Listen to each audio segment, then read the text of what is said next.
Tony and I met at Bethel Mill Park back in 2003. It was actually the fall.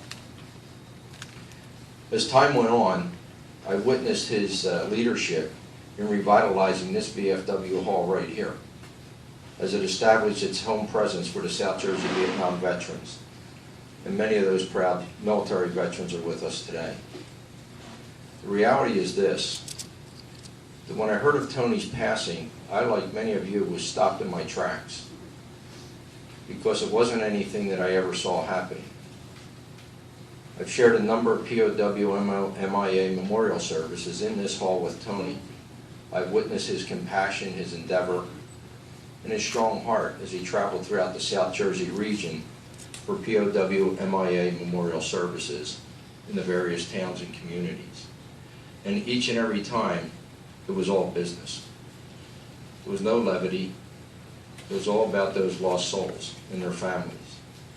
And every time there was a POW or MIA event here, I don't know how they did it, but under his leadership, they found all these heroes that we have living within our own county and the surrounding area, and brought forth those particular heroes as remembrance of the activities and the carnage that all veterans go through, and recognize those individuals in this hall and the surrounding halls in South Jersey.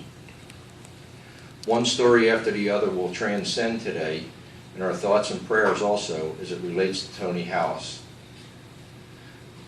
Tony Halas was proud of his military service, but the reality is this: the world was changed back on January 31st in the year 1948 when he was born.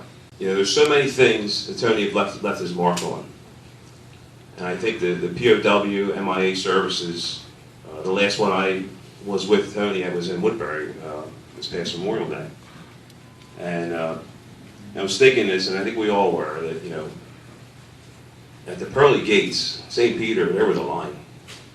He was trying to hold him back. But all of those men that Tony had those services for, I'm sure they just shoved him out of the way, and they greeted him there, along with his fallen comrades. From being a service officer, filing probably over 1,000 claims in the 3 years for veterans, he started Vets Helping Vets. For those of you who don't know that program, and I know there's several here involved with that, he started that program where we have a warehouse or a storage facility with furniture, electric scooters. If a vet needed something, if a vet moved into a house, say, I need a couch. Tony can make the arrangements, come down, it's free. They deliver it. If you have something to donate, they pick it up. Tony started that program. As was mentioned earlier, Tony was on the original committee for the cemetery. And it's only fitting that his final resting place is the place that he helped create. We didn't know if we were going to be able to continue on. Tony said, no, we can't let this stop. I'll take over the missing man ceremony and we'll keep it going. And for over the last 20 years, he has performed that service up and down the state of New Jersey, wherever he was asked to do it. And again, as everyone else has already spoke, he was there for all of us in this room. Vets Helping Vets, his telephone number is on my desk. I would call him when somebody called and needed help.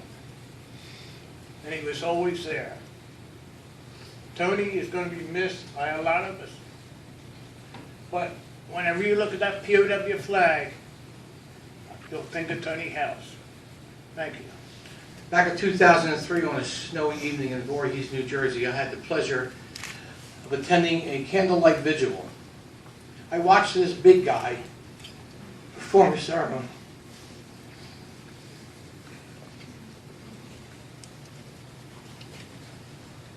That was so heartfelt and moving that I can remember it was like yesterday. I was so impressed with the ceremony that after the vigil, I went over and spoke with him.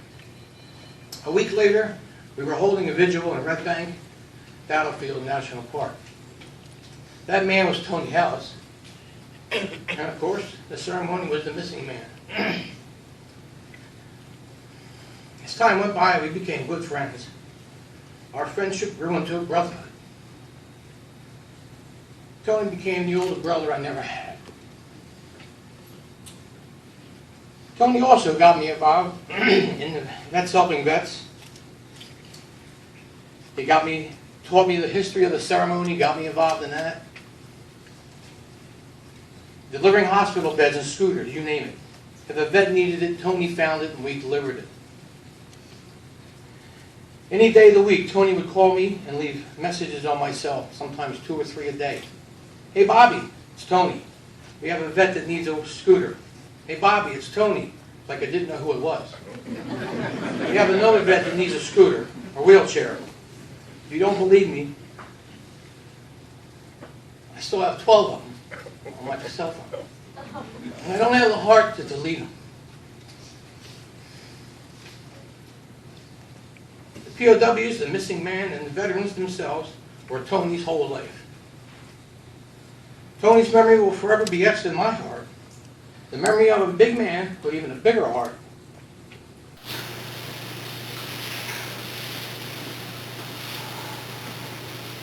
How do you eulogize a man who is larger than life? What words could do Tony justice? Loving husband to Kathy, father, brother, son, friend, mentor, problem solver, detective, and servant.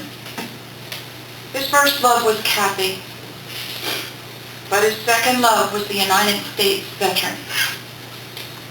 He was the most dedicated veterans advocate that ever existed, in my opinion. Tony's phone rang constantly. It was more than likely a veteran, a spouse of a veteran, a friend of a veteran, a neighbor of a veteran. He always answered the call. It was a rarity that Tony couldn't help. He would network until he found what was needed for our veterans.